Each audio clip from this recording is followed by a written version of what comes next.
Le monde a soudainement changé. Le dernier objet que chacun touche devient un objet au pouvoir surnaturel. Certains touchent une plante, deviennent des archers contre les zombies. D'autres touchent leur engin, ça devient géant, capable de tout détruire. Toi, tu as touché ton téléphone, t'as faim, ton app de livraison peut faire apparaître à manger. Quand il fait très froid, ton app de shopping te donne des vêtements chauds. Et les zombies qui te mordent, ça n'existe pas. Parce que t'as un antivirus, là le jeune homme qui vient de renaître se précipite au centre commercial. Je veux un téléphone dernier cri avec le plus de mémoire. Le prix m'importe peu. Dépêchez-vous. Merci, le vendeur avait la banane jusqu'aux oreilles. Il te tend le téléphone avec enthousiasme. Mais au moment de payer, une main t'arrache ton ancien téléphone. Xiaoyu, t'es malade ou quoi? Ton salaire du mois, il est de combien? Acheter un téléphone aussi cher. La personne qui arrive, c'est ton ex Liu Rouyan et son supérieur Jiboda. Dans ta vie précédente, ces deux-là t'ont poussé dans une horde de zombies. Et tu t'es fait dévorer vivant? Tu en avais les dents qui grinçaient pour retenir ton envie de le buter sur place? Ce n'est pas le moment de se disputer. Liu Rouyan, comment je dépense mon argent ne te regarde pas. Rends-moi mon téléphone, tout de suite. Non mais t'es trop dépensier. Comment tu vas m'acheter une voiture et un appartement? Tu vas compter sur moi pour t'entretenir. Ton argent, je vais le garder pour toi. Ces paroles te font froncer les sourcils. On a rompu. Rends-moi mon téléphone tout de suite. Xiaoyu, tu veux rompre juste pour un téléphone? T'es tellement superficiel. Regarde Jiboda, lui, il est sobre et économe. Prends exemple. Rouyan, ne sois pas trop dur avec Xiaoyu. Il n'est pas dans ta boîte, il ne sait pas à quel point ton boulot est dur. Alors forcément, il n'est pas aussi attentionné que moi. Là, tu lèves les yeux vers l'horloge. Il est déjà 18h35. Il reste seulement 25 minutes. La fin du monde arrive. En pensant à ça, tu bondis, tu balances une gifle à Liu Rouyan. Elle tombe par terre et tu récupères ton téléphone. Ah toi, petit con, tu oses me frapper pour un téléphone? Si tu ne te mets pas à genoux pour me supplier, je ne reprendrai pas avec toi. En entendant ça, tu fais la moue. Après ce soir, on verra qui supplie qui. Puis tu paies tout de suite. Tu tournes les talons et tu rentres chez toi en courant. De retour chez toi, tu te mets à télécharger des applis comme un fou. Toutes les applis habituelles, même les jeux à la mode, une fois installés, il est 18h59. Une voix mécanique résonne aux oreilles de chacun. La fin du monde arrive, avant la fin du compte à rebours. Le dernier objet touché par chacun deviendra un objet au pouvoir surnaturel. Toi, t'es en sueur de stress. Tu ouvres la fenêtre, tu entends des gens crier en bas. C'est quelle émission de télé qui fait une blague avec la radio? Sûrement un supermarché qui veut t'écouler ses stocks. Pas le temps.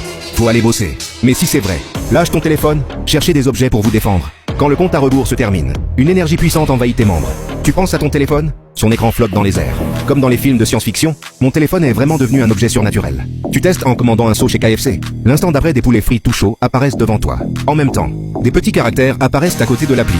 Utilisation restante aujourd'hui 1%. Tu fais des saltos arrière dans ta chambre tellement t'es content. Ceux qui n'ont pas connu la fin du monde ne peuvent pas comprendre.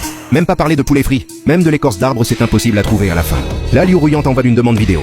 Tu acceptes? Montre ta chambre avec la caméra, fais un tour. Tu ne sais pas ce qu'est le manigance. Tu le fais et tu lui demandes en fronçant les sourcils.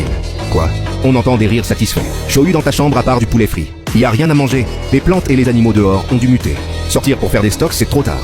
On dirait que toi t'as plein de bouffe. Ça grâce à toi qui faisais livrer tes snacks chez moi. De quoi tenir au moins 15 jours?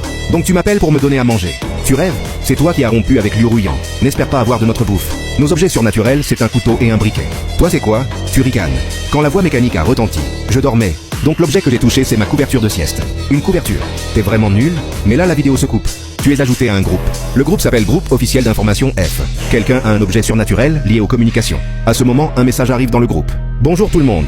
Je suis du service communication du gouvernement. Je m'appelle Xiaozo. Mon objet surnaturel concerne les communications. Je peux rassembler les gens d'une zone dans un groupe. Maintenant, chacun de vous doit modifier son pseudo.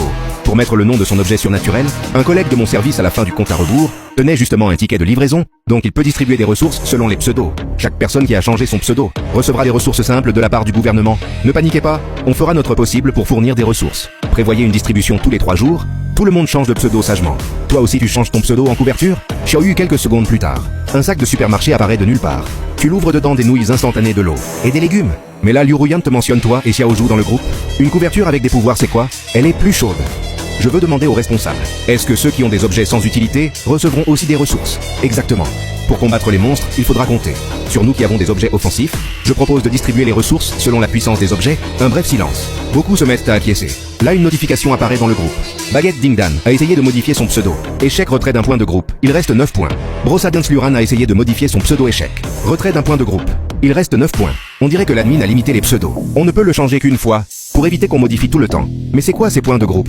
Quelqu'un te vise? C'est toi qui as fâché cette Liu Rouyan? Vos histoires privées, réglez-les en privé. Là, nous les innocents, on est pénalisés. T'as qu'à dégager du groupe? T'es complètement perdu. Mais qu'est-ce que j'ai fait moi? Tu t'apprêtes à taper ta réponse? L'admin du groupe parle. Chaque citoyen a le droit à une distribution égale des ressources. Ne provoquez pas dans le groupe, sinon vous serez exclus.